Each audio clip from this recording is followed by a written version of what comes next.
the way his character was written. He didn't speak like a modern character, and obviously the idea that he was from elsewhere and not from Los Angeles. But it was strange. He obviously enjoys talking, and he enjoys being articulate. And I think he enjoys being slightly Hyperion to everyone else. So the idea, you know, when I was at drama school, I studied a lot of like Noel Coward and Oscar Wilde, these characters have some airs and graces about them. The idea of taking someone like that and putting him in a modern setting, I thought would be quite fun. So I sort of used this sort of heightened received pronunciation, but with a bit of kind of, when he loses it and he's sort of slightly off guard, a bit more earthy and rocky. So like I said before, he's the love child of Noel Coward and Mick Jagger. A natural charm to the role. Apparently that's one of the reasons they really wanted you for the role. Apparently they wrote the word charm. The worrying thing is that when I got this job, loads of my mates went, "Oh, you're perfect for it." And you're a little worried by that. He's annoying, he's kind of a douche. He said, yeah, that's you, right? That's what they said. There you go, perfect. Yeah. Well, did you read that amount of charm into the script itself, or did you just find that when you were trying to create the character? I think the sense of fun that he has about everything, I find fun and charm. You know, I think people that don't want to take anything too seriously, I think it's quite charming, you know, and so innately, you know, that comes about from that as well. Yeah, but he took such a personal interest, like in his friend, the woman who gets killed initially. I mean, there was not just him being flippant about her condition or what was going on. He just seemed to genuinely care, and there was a level of hurt involved that was unusual. And it was unusual to him, and this is the interesting thing. This is why he checks into therapy at the end of the pilot, because he's like having this existential crisis of going, I've kind of got these funny things, like feelings, emotions, something, and he can't work it out. And I think that's where the fun is to be had. This kind of humanisation, this redemption of this character doing all things intrinsically evil. And when you tell people that this is the role you're playing, you're like, yeah, I play Lucifer on the TV show, yeah. And their first thought is, well, lucky you. You know, how do you explain that to them and say, oh yeah, but this is a different devil. I know. I mean, it's always nice just to have the actual material to show people and go, then come back to me and talk to me afterwards. It's quite a fun thing to say to people. You know, I'm playing the devil. It's on your resume now. Yeah, exactly. Plays the devil.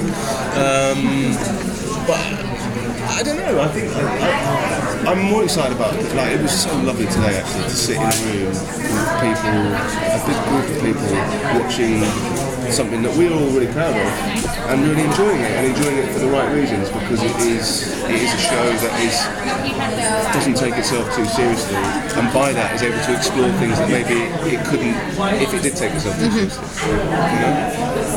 Which relationship are you most excited to explore as the season goes on? Well, I mean, all of them are fun, but there's certainly, you know, Lauren and I really enjoy working together because of the nature of our back and forth relationship, and that is something that will continue. The idea that he's met someone who his charms don't work on is really perplexing to him.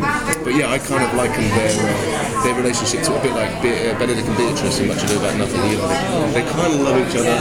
You know they love each other, but they can't let that go. Yeah. So I'll have a lot of fun with that. But all of them, I mean, the brother relationship between me and Devi will be fun as well. So I really enjoy winding him up.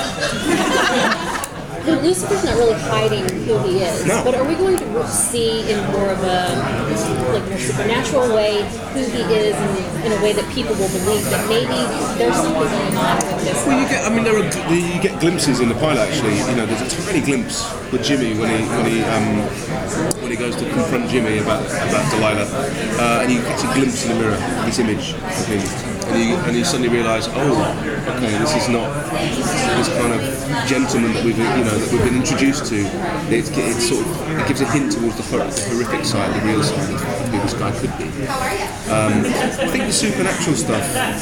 One thing I really liked about it is that we didn't rely too much on the supernatural element. Or just the story. Yeah, like this character he's kind of a character, and like the fun is that he's not reliant on these kind of supernatural powers.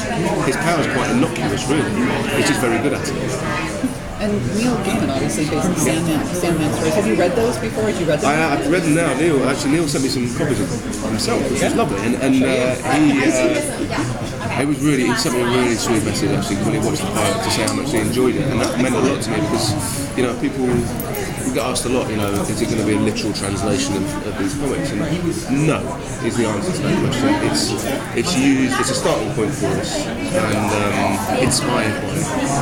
And, you know, we take it in the direction we have, but to have Neil contact us and say he loved it and everything was like, thank you. You have his blessing. Yeah, exactly. His blessing. Excellent. If you could have any supernatural powers, what would you want?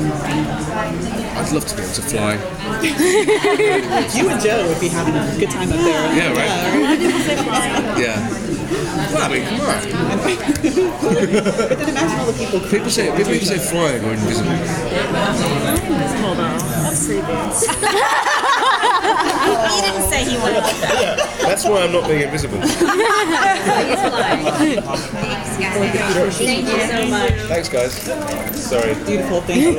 Thanks. Have a great day. Thank you.